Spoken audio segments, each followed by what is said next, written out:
किसी ने बड़े कमाल की बात कही है कि सुखी होने में कोई खर्चा नहीं होता, लेकिन आप कितने सुखी हैं ये दुनिया को दिखाने में बहुत खर्चा होता है। नमस्ते, मैं हूं आरजे कार्तिक। एक बड़ी छोटी सी कहानी सुनाता हूं।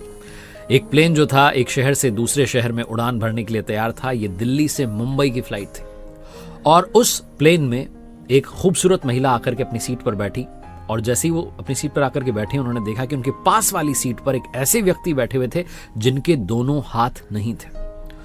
और जैसे उन्होंने देखा कि ये मेरे पास में ही बैठे हुए हैं, वो थोड़ा सा अनकंफर्टेबल फील करने लगी, असहज फील करने लगी। और उन्होंने तुरंत एयर होस्टेस को बुलाया और कहा कि एक्सक्यूज मी, मुझे किसी और सीट पर शिफ्ट होना है। तो एयर होस्टेस ने पूछा कि मैम क्या प्रॉब्लम है। तो उन्होंने कहा कि ये जो पास वाली सीट पर बैठे हुए हैं, मैं ऐसे लोगों के साथ में ट्रैवल नहीं कर सकती। और उन्होंने बहुत धीरे से कहा एयर होस्टेस को कि वो पास वाला ना सुन लें।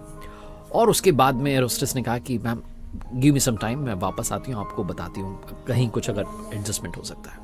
ये जो पास वाले व्यक्ति थे ये बुक पढ़ने में बिजी थे और अपना जो है किताब पढ़ रहे थे। इन्हें पता नहीं था कि क्या कॉन्वर्सेशन हुई। कुछ देर के बाद जब सारे पैसेंजर्स आकर के एडजस्ट हो गए, फिर से ये जो मैडम थी इन्होंने एयर होस्टेस को बुलाया कि आपको समझ नहीं आ रहा, मैं ऐसे व्यक्ति के साथ में नहीं बैठ सकती हूँ, ट्रैवल नहीं कर सकती हूँ। अब की बार इन्होंने भी सुन लिया, ये जो पास वाले थे, कि ये मैडम जो है मेरे साथ ट्रैवल नहीं करना चाह रही।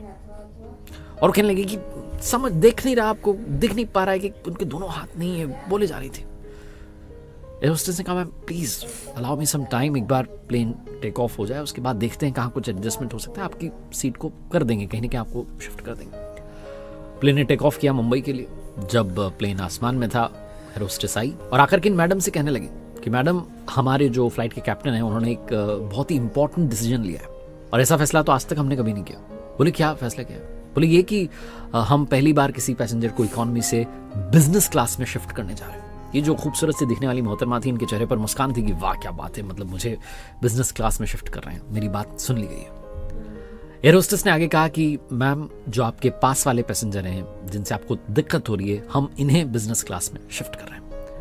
इन मैडम का चेहरा जो था वो फीका पड़ गया कि क्या। तो वो जो सर बैठे हुए थे पास में, उनसे कहा कि एक्सक्यूज मी सर, आपको हम उस तरफ लेकर के जाना चाहते हैं बिजनेस क्लास में, आप वहाँ बैठ जाइए क्योंकि आपके साथ वाली पैसेंजर को प्रॉब्लम हो रही है। ये सर जी अपनी सीट से उठे। आसपास के लोग भी ये सारी कॉन्वर्सेशन सुन रहे थे, उन्हें पता था कि क्या बातचीत हो रही है, क्या विवाद हो रहा है। ये जो सर जी थे इन्होंने कहा कि एयर होस्टेस की ओर इशारा करते हुए कहा कि मैम बहुत बहुत धन्यवाद आपका, मैं आपको धन्यवाद देता हूँ, आपके कैप्टन को धन्यवाद देता हूँ कि आपने एक बहुत बड़ा फैसला लिया। मैंने जब ये बातचीत सुनी ना कि दोनों हाथ नहीं है, किसके पास में मुझे बैठा दिया, और ये मुझे बहुत बुरा लग रहा था। मैं भारतीय सेना में शामिल रहा हूँ और एक युद्ध में मैंने अपने दोनों हाथ खो दिए थे। मुझे लग रहा था मैं कैसे लोगों के लिए अपनी जान की बाजी लगा रहा था जिनको परवाह ही नहीं है। लेकिन आपने और कैप्टन ने, आपकी क्रू ने जो है इतना बड़ा फैसला लिया, मुझे गर्व है।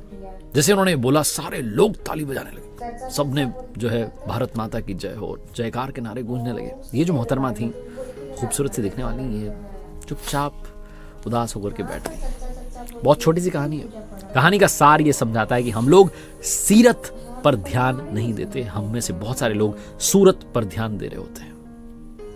लोगों का टैलेंट, उनकी प्रतिभा, उनकी ईमानदारी, उनके गुण, इन पर ध्यान देना शुरू कीजिए। फिजिकल अपीयरेंस में मत उलझिए। और हमारी जो सेना के जवान हैं उनका सम्मान कीजिए। हर व्यक्ति को समान दृष्टि से देखिए। अपने आप को इतना ऊंचा मत मानिए सब आपको बहुत छोटे दिखाई देने लगे, क्योंकि जब आसमान से देखेंगे तो आप खुद भी बहुत छोटे, चींटी जैसे दिखाई देंगे। इसलिए सब सोचना बंद कीजिए मैं बड़ा वो छोटा। ये कहानी बहुत बड़ी बात हमें सिखाती है। एक बार फिर से वही बात जो अक्सर आपसे कहता हूं, कर दिखाओ कुछ ऐसा कि दुनिया करना चाहे आपके जैसा।